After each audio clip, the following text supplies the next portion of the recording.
trusted local media and associations.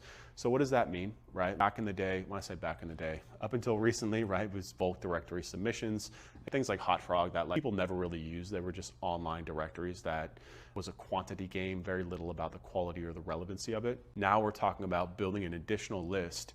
If you're inside the Blueprint training, I've already been doing this for years, right? I've told you how our agency has been focused on AVO, fine law, super lawyers, expertise. We went out and said, hey, any platform that's ranking for target queries, like if you go type in car accident attorney Miami, you're going to see expertise, fine law ranking on the first page. That tells me that Google thinks that these websites are important, so our clients should think they're important too. That extends to here, but even more so, right? So we're talking about getting mentioned in as many local media outlets as possible, right? Not just links, but actual brand mentions, submissions of quotes, etc.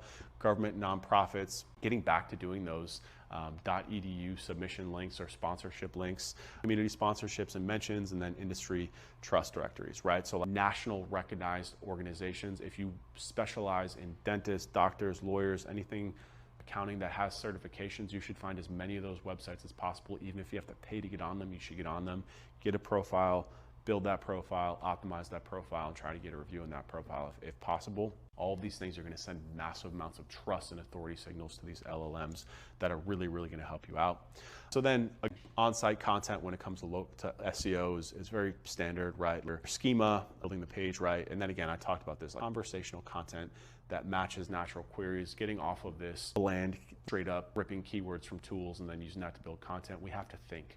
Right? We have to be a little bit more conversational because that's the tone and nature of these conversations. If you just compare yourself, how do you search in Google versus how do you use ChatGPT and LLMs to find information? You have to be very mindful of that when we're going through this process.